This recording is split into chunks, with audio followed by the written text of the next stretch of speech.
Go ప్రోగ్రామింగ్లోకి వెళ్దాం పదండి. ఈరోజు మనం గోలోని ఒక సూపర్ పవర్ గురించి మాట్లాడుకోబోతున్నాం. అదే స్ట్రక్ట్స్.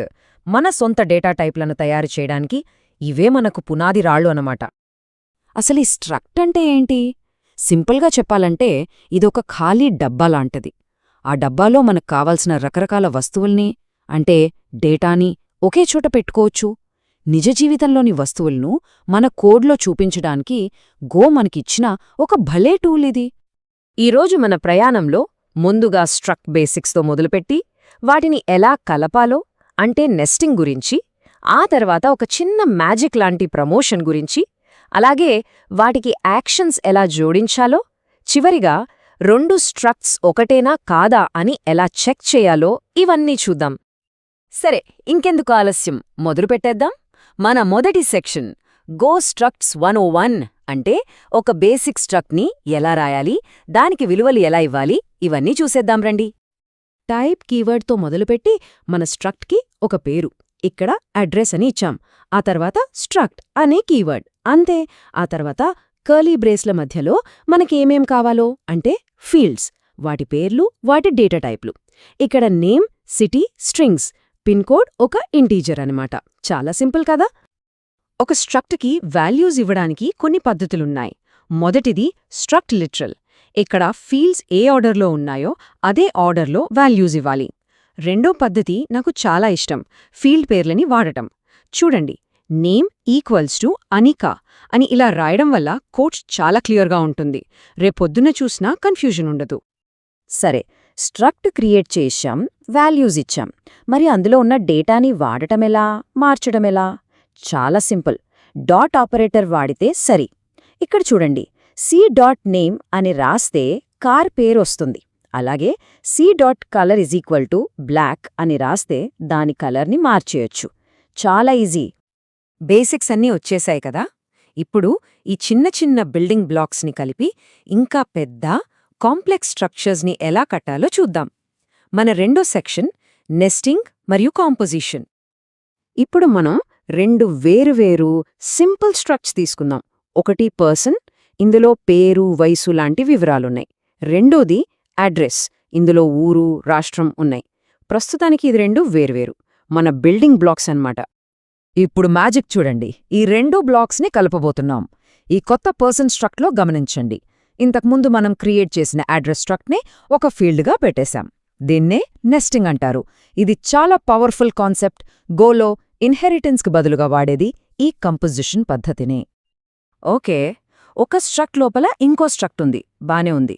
మరి లోపలున్న ఫీల్డ్ని ఎలా యాక్సెస్ చేయాలి? సింపుల్, డాట్ ఆపరేటర్ని ఒకదాని తర్వాత ఒకటి వాడాలి. ఉదాహరణకి, ఆ వ్యక్తి ఏ సిటీలో ఉంటాడో తెలుసుకోవాలంటే p.address.city అని రాయాలి. అంటే ముందు పి అనే పర్సన్లోకి వెళ్ళి అక్కడ్నుంచి వాళ్ళ అడ్రస్లోకి వెళ్ళి ఫైనల్గా సిటీని తీసుకుంటున్నాం. ఇప్పుడు అసలైన మ్యాజిక్ టైం. గోలో ఒక సూపర్ కూల్ ఫీచర్ గురించి తెలుసుకుందాం. మన మూడో section anonymous fields and promotion. Nest చేసిన స్ట్రక్ట్స్తో పనిని ఇంకా ఈజీగా మార్చే ఒక అద్భుతమైన ట్రిక్ ఇది. ఈ రెండు కోడ్ స్నిపెట్స్ని జాగ్రత్తగా చూడండి. ఎడమవైపు మనం డీటెయిల్స్ అనే ఫీల్డ్కి డీటెయిల్స్ అనే పేరు పెట్టాం, ఇది నార్మల్. కానీ కుడివైపు చూడండి, అక్కడ ఫీల్డ్కి పేరే లేదు, కేవలం దాని టైపు అంటే డీటెయిల్స్ మాత్రమే ఉంది.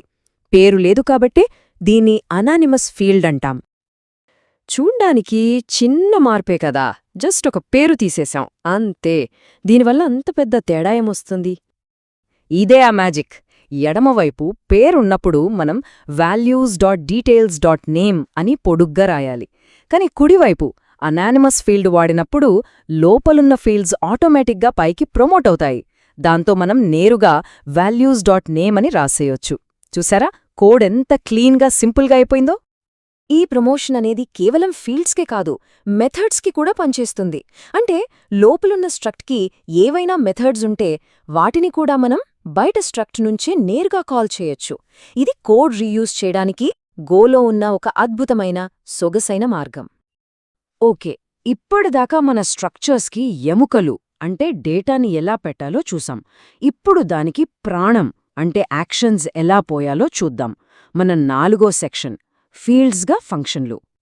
ఇది గోలో ఉన్న ఒక చాలా పవర్ఫుల్ ఫీచర్. మనం స్ట్రక్ట్లో ఒక ఫీల్డ్గా ఇంటీజర్, స్ట్రింగ్ లాంటివే కాదు, ఏకంగా ఒక ఫంక్షన్నే పెట్టొచ్చు. ఈ పర్సన్ స్ట్రక్ట్లో చూడండి, గ్రీట్ అనేది ఒక ఫీల్డ్. దాని టైప్ ఏంటో తెలుసా? ఏ పారామీటర్లు తీసుకోకుండా ఒక స్ట్రింగ్ అని తిరిగి ఇచ్చే ఒక ఫంక్షన్. దీని వాడటం చాలా సులభం, కేవలం 4 స్టెప్స్. ఫస్ట్, ఫంక్షన్ ఫీల్డ్తో స్ట్రక్ట్ డిఫైన్ చేయండి. సెకండ్, దానికొక ఆబ్జెక్ట్ క్రియేట్ చేయండి. థర్డ్, ఆ ఫీల్డ్కి ఒక ఫంక్షన్ని అసైన్ చేయండి. చివరిగా, మామూలు ఫీల్డ్ని యాక్సెస్ చేసినట్టే ఆ ఫీల్డ్ ద్వారా ఫంక్షన్ని కాల్ చేయండి. అంతే. ఈ ఫంక్షన్ ఫీల్డ్స్కి మనం పారామీటర్లు కూడా పాస్ చేయొచ్చు. దాంతో ఇవి ఇంకా పవర్ఫుల్ అవుతాయి. ఇక్కడ చూడండి, గ్రీట్ ఫంక్షన్కి ఇప్పుడు ఒక గ్రీటింగ్ స్ట్రింగ్ని ఇన్పుట్గా ఇస్తున్నాం. ఇలా చేయడం వల్ల డేటాని, దానిపై పనిచేసే లాజిక్ని ఒకే చోట ఉంచొచ్చు. ఓకే, మన ప్రయాణంలో చివరి మలుపుకి వచ్చేసాం. మన 5వ సెక్షన్ స్ట్రక్ట్ ఈక్వాలిటీ. 2 స్ట్రక్ట్లు ఒకేలా ఉన్నాయా లేదా అని ఎలా పోల్చాలి? ఇది చాలా ముఖ్యం. గోలో స్ట్రక్ట్స్ని పోల్చడానికి మనకి 2 ఆయుధాలున్నాయి.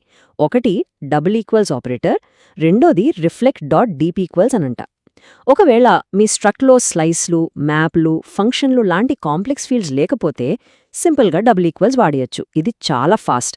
కానీ కాంప్లెక్స్ ఫీల్డ్స్ ఉంటే మాత్రం తప్పనిసరిగా రిఫ్లెక్ట్.deep= వాడాలి. ఇది కొంచెం స్లో అని గుర్తుపెట్టుకోండి. గుర్తుంచుకోవాల్సిన సింపుల్ రూల్ ఏంటంటే, 2 స్ట్రక్ట్లు ఒకటే అని చెప్పాలంటే అవి 2 ఒకే టైప్కి చెందినవి అవ్వాలి. అలాగే వాటి లోపల ఉన్న అన్ని ఫీల్డ్స్ కూడా ఒకదానికొకటి సమానంగా ఉండాలి. అప్పుడే అవి ఈక్వల్. ఓకే, క్విక్గా ఒకసారి రివైజ్ చేద్దాం. స్ట్రక్ట్స్ అంటే ఏంటి? సంబంధిత డేటాని ఒకచోట చేర్చే ఒక డబ్బా. నెస్టింగ్ అంటే చిన్న చిన్న డబ్బాల్ని కలిపి పెద్ద డబ్బా చేయడం. అదే కంపోజిషన్. అనానిమస్ ఫీల్డ్స్ లోపలున్న డబ్బాల్లోని వస్తువుల్ని నేరుగా వాడేలా చేసే ఒక మ్యాజిక్ ట్రిక్. ఇక ఫంక్షన్ ఫీల్డ్స్ ఆ డబ్బాకి యాక్షన్స్ అంటే పనులు చేసే శక్తినివ్వడం. కంపోజిషన్ అనేది నిజంగా గో యొక్క ఒక సూపర్ పవర్. మనం చూసినట్టుగా స్ట్రక్ట్స్ అనేది కేవలం డేటా కోసం కాదు, అది మన కోడ్ని అందంగా, పవర్ఫుల్గా, రీయూజబుల్గా నిర్మించడానికి ఉపయోగపడే బిల్డింగ్ బ్లాక్స్. ఇప్పుడు అసలు ప్రశ్న ఏంటంటే, ఈ సూపర్ పవర్ని మీ ప్రాజెక్టులలో మీరెలా వాడబోతున్నారు?